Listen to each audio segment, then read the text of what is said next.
EPFO personal assistant का form जितने भी कैंडिडेट्स आप सभी ने भरा हुआ है। अब यहाँ पे कई बार डाउट ये आता है कि किन स्टूडेंट्स को प्रिपरेशन करनी चाहिए, किन को नहीं। क्योंकि देखो, फॉर्म भरना आसान था, 25 रुपये का फॉर्म था। अब यहाँ पे सबको ये डाउट हो रहा है कि यार मैं क्या इस एग्ज़ाम को क्रैक कर पाऊँगा या नहीं कर पाऊँगा। बहुत से ऐसे कैंडिडेट्स हैं जो करने के परेशान है। देखो, ध्यान में रखने वाली एक ये बात है कि अगर आप एक मैथ के स्टूडेंट हो, देखो मैं आपको एक सीधा इधर बता रहा हूँ, अगर आप मैथ के स्टूडेंट हो और अगर आपको स्टेनो आती है तो फिर मैं आपसे कहूँगा कि 100% आप इसकी जो तैयारी है वो आप स्टार्ट कर दो। अगर आप स्टेनो आपको आती, मतलब क्या है कि अगर आप 80 वर्ड पर मिनट की भी अगर आप लिख लेते हो तो आप इसकी तैयारी जो है स्टार्ट कर दो। क्योंकि आपको सिर्फ क्या करना रहेगा, आपको सिर्फ 80 से 120 स्पीड जो होगी वो बस आपको खींचनी होगी, बस उसमें टाइम लगेगा। मैथ आती है तो आराम से आप एग्ज़ाम को क्रैक कर लोगे। लेकिन बात उन स्टूडेंट की है जिनको मैथ नहीं आती है और बाकी आपको सब्जेक्ट सारे आते हैं।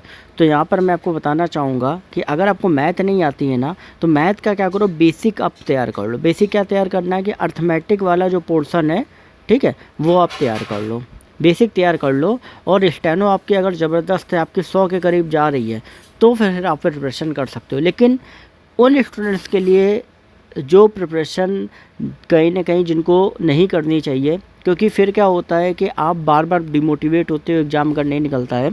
अगर आपको मैथ नहीं आती है और आपका जो स्टेनो का जो स्पीड है वो आपका 80 वर्ड पर मिनट के आसपास है। क्योंकि देखो फ़र्क पता है क्या होता है ना, कि अगर आपको मैथ नहीं आती है और आपका स्टेनो का स्पीड भी कम है, तो आपको दोनों में मेहनत करनी होगी।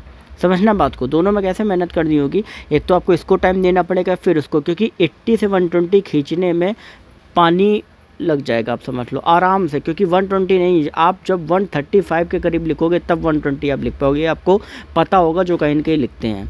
तो ये उन स्टूडेंट्स के लिए आपके लिए बेनिफिशियल है जिनको ऑलरेडी मैथ आती है और जिनका स्टेनो का 80 वर्ड पर मिनट का कहीं न कहीं स्पीड है। और जिनको मैथ नहीं आती है, अगर उनका स्पीड स्टेनो का 100 या 115 तक अगर उनका जा रहा है तो वो प्रिपरेशन कर सकते हैं। क्योंकि उनको सिर्फ क्या करना होगा, इधर मैथ में प्रिपरेशन करनी होगी, इधर पूरा आपका ऑलरेडी बना हुआ है।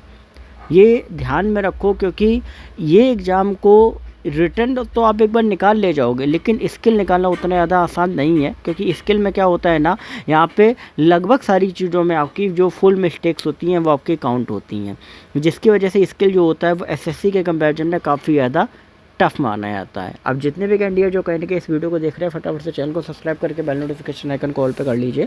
क्योंकि यहाँ पर आपको सारी अपडेट्स मिलेंगी। कोई भी क्वेरी हो तो इंस्टाग्राम पे पूछ सकते हैं। बाकी टेलीग्राम ग्रुप को ज्वाइन कर लेना। एडमिट कार्ड रिजल्ट जो भी सर्कुलर्स होते हैं उनके लिंक वहाँ पे आप सभी को दी गई।